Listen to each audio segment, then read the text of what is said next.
का प्रयोग करना पड़ेगा। और मेरे समाज का दबदबा था और दबदबा है और दबदबा रहेगा। गरीब किसी का हाथ नहीं पकड़ता है तब तक झंडा बुलंद नहीं होता है। भगवान का हाथ भी गरीब ने पकड़ा और भगवान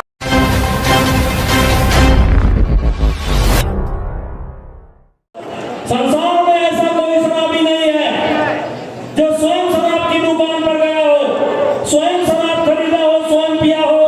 याद रखना मेरी माताओं बहनों, आपके बेटे को जब भी किसी ने शराब का गिलास पकड़ाया होगा तो गिलास देने वाला या तो दोस्त रहा होगा और या तो रिश्तेदार रहा होगा।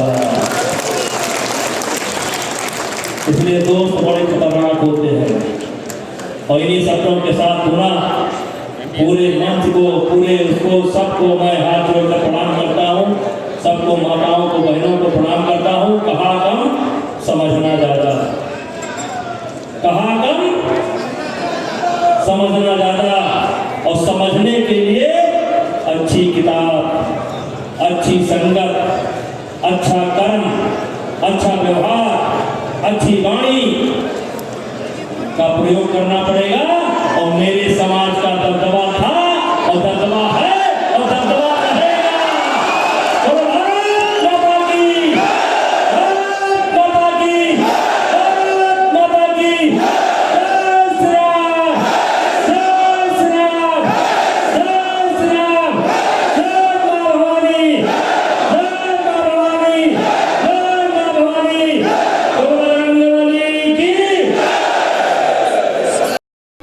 दोषी नहीं है कैकेयी राजा राम को भगवान राम बनाने के लिए ये दोनों वचन मांग दिए।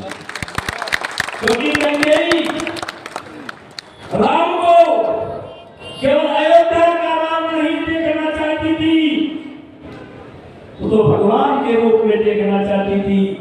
इसलिए अब जैसा लेते हुए उसने दो वचन मांग लिए। लेकिन भाइयों, जो बात मैं कहना चाहता हूं, क्षत्रिय समाज के प्रत्येक व्यक्ति को राजा राम के चरित्र को पढ़ना चाहिए।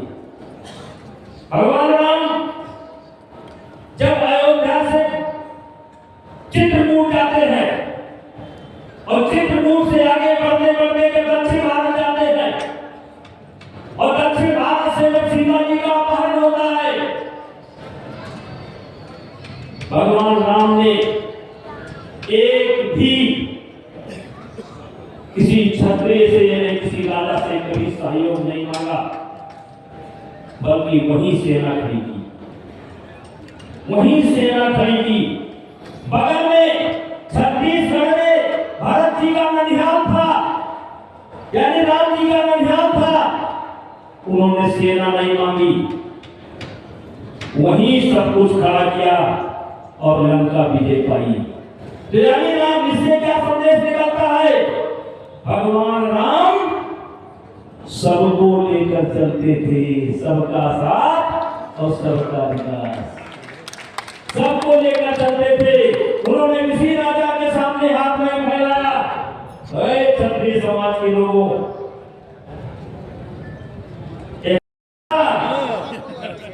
चारा कौन लाता था, तंबू कौन लाता था, कनात कौन लगाता था, यानी सबका साथ, सबका विकास। और जो नहीं चलना चाहता वो न चले। अरे हमारे लिए कोई नई बात नहीं है। जो हमको मात्र संख्या की दृष्टि से देख रहे हैं, उनसे कहना चाहता हूं कि हमको संख्या की दृष्टि से देखना बंद करो।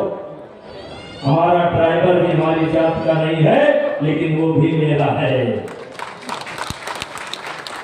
हमारे घर में काम करने वाले भी हमारे जात के नहीं है, लेकिन वो भी मेरा है। हमारे खेती में जो काम करते हैं, हमारा सहयोग करते हैं, वो भी मेरा है। तुम्हारे इस आंकड़े के खेल से ये समाज मिटने वाला नहीं है।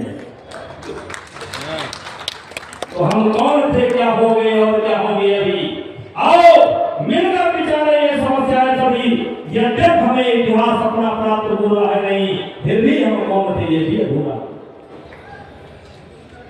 ये तो हो गया इतिहास। गरीब किसी का हाथ नहीं पकड़ता है तब तक झंडा बुलंद नहीं होता है। भगवान का हाथ भी गरीब ने पकड़ा